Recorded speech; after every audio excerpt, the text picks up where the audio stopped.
పార్వతీపురం మన్యం జిల్లా పాలకొండ ఏరియా ఆసుపత్రిలో గర్భిణీ మృతిపై వైద్యశాఖ సీరియస్. గర్భిణీ మృతిపై విచారణ చేపట్టిన డీసీహెచ్ఎస్ అధికారి నాగభూషణ్ పాలకొండ ఏరియా ఆసుపత్రిలోని వైద్యులకు మెమోలు ఇచ్చారు.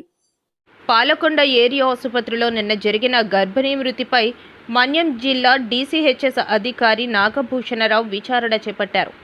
ప్రభుత్వాసుపత్రిలో డెలివరీల సమయంలో తల్లి బిడ్డ క్షేమంగా ఉండేలా చూసుకోవడం వైద్యుల బాధ్యత అని, ఇలా ఒక గర్భిణీ ఆసుపత్రిలో మృతి చెందడంపై జిల్లా వైద్య అధికారులు సీరియస్గా ఉన్నారని నాగభూషణం తెలిపారు.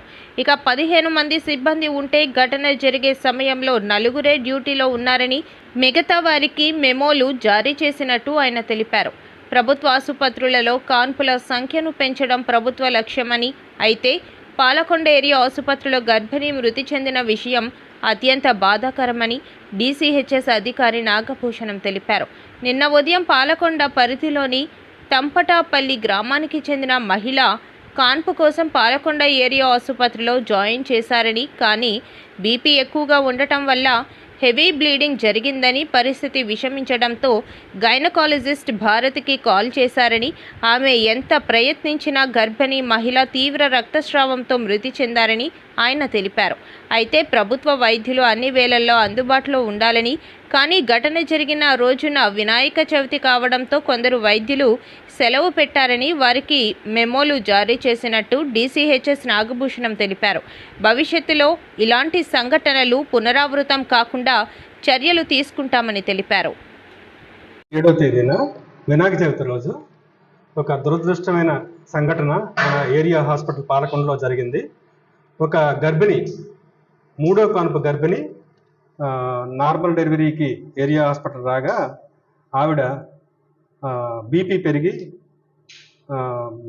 రక్తస్రావం జరిగి అలాగే ఫిట్స్ లాగా వచ్చి వెంటనే ఇమీడియట్గా కోమాలోకి వెళ్ళి వచ్చిన 2 గంటల్లోనే ప్రాణం విడిచింది. దీనికి చాలా బాధాకరం. ఎందుకంటే మెటర్నల్ డెత్స్ అనేది ఉండకూడదు అనేది మన ఇది. సో లాస్ట్ 2-3 మంత్స్ నుంచి మన జిల్లాలో మెటర్నల్ డెత్స్ ఆల్మోస్ట్ లేవు. ఉన్నది ఒకటి ఉంది. కానీ ఇది జరిగిన దానికి ఇమీడియట్గా నేను ఈరోజు రావడం జరిగింది. దీని గురించి ఎంక్వైరీ చేశాను, పర్సనల్ ఎంక్వైరీ చేశాను. అలాగే డిఎంహెచ్ఓ సైడ్ నుంచి కూడా ప్రోగ్రామ్ ఆఫీసర్ గారు వచ్చారు, ఆయన కూడా ఎంక్వైరీ చేస్తున్నారు. సో ఇది తంపటాపల్లి గ్రామం నుంచి బొమ్మాలి పద్మ అనే 32 ఏళ్ళ ఆవిడ, రామకృష్ణ గారి వైఫ్, ఆయన ఆటో డ్రైవరు. ఆవిడ గర్భిణి, నెలలు నిండాయి. 27వ తేదీ ఉదయం 4 గంటలకి ఇంటి దగ్గర ఆవిడకి నొప్పులు వచ్చాయి. ఎర్లీ మార్నింగ్ 4 గంటలకి. అంతకుముందు ఏంటంటే ఆవిడ ఈ హాస్పిటల్ రెగ్యులర్గా చెకప్స్కి వస్తున్నారు. సుమారుగా 5 టైమ్స్ చెకప్కి వచ్చారు. అలాగే 2 టైమ్స్ స్కాన్ కూడా చేశారు. అలాగే అన్నవరం పిహెచ్సి కూడా 2 టైమ్స్ వెళ్ళారు. ఈ 9 నెలల్లో కూడా ఎటువంటి ఆరోగ్య సమస్యలు ఆవిడకి రాలేదు. బీపీ పెరగడం కానీ, అలాగే ఫీవర్స్ రావడం కానీ, అలాగే షుగర్ పెరగడం కానీ అలాంటి ఎటువంటి సమస్యలు లేదు. అలాగే 27వ తేదీ అంటే వినాయక చవితి రోజు ఎర్లీ మార్నింగ్ 4 గంటలకి ఆవిడకి నొప్పులు స్టార్ట్ అవ్వగా 9 గంటలకి వాళ్ళు ఆశా వర్కర్ని ఫోన్ చేశారు. ఆశా వర్కర్ శారదాని ఆవిడ. సో ఆవిడ ఇమీడియట్గా వాళ్ళ ఇంటికి వెళ్ళింది. సరే కొంచెం బ్లీడింగ్ అవుతుంది, నొప్పులు వస్తున్నాయని చెప్పేసి 108కి పిలిచి హాస్పిటల్కి తీసుకొచ్చారు. ఏరియా హాస్పిటల్ పాలకొండకు తీసుకొచ్చారు. ఎందుకంటే ఆవిడ అనుకుంది పిహెచ్సికి వెళ్తుంది, నార్మల్ డెలివరీ అయిపోద్ది అనుకుంటే పబ్లిక్ హాలిడే కదా, వినాయక చవితి కదా, ఎవరు ఉంటారని చెప్పేసి హాస్పిటల్కి తీసుకొచ్చారు. హాస్పిటల్ సుమారుగా వాళ్ళు ఉదయం 10:20కి వచ్చారు. సో వెళ్ళిన వెంటనే వాళ్ళు లేబర్ రూమ్కి వెళ్ళారు. లేబర్ రూమ్లో సిస్టర్ ఎగ్జామ్ చేశారు. అలాగే బీపీ అంతా normal, pulse rate normal, oxygen saturation normal, నొప్పులు వస్తున్నాయి, లైట్గా బ్లీడింగ్ అవుతుంది. అలాగే సిటీజీ కూడా చేశారు. బేబీ కూడా బాగుందని నిర్ధారించారు. ఈ లోపల గైనకాలజిస్ట్ మన డాక్టర్ భారతి గారికి ఇన్ఫార్మ్ చేశారు. అలాగే డ్యూటీ డాక్టర్ గారు కూడా ఇన్ఫార్మ్ చేశారు. ఈ లోపల అడ్మిషన్ రాశారు. అలాగే టెస్ట్లకు కూడా పంపించారు.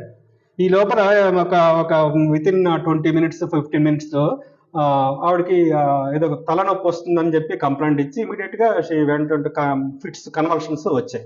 కన్వల్షన్ రాగానే డాక్టర్ గారు మన గైనకాలజిస్ట్ రష్ అయ్యారు, లేబర్ రూమ్కి రష్ అయ్యారు. రష్ అయిన వెంటనే ఆక్సిజన్ పెట్టి మ్యాక్సల్ఫ్ అనే ఇంజెక్షన్ ఉంటుంది. మన ఇది ఎక్లాంసీ అంటాం అనమాట.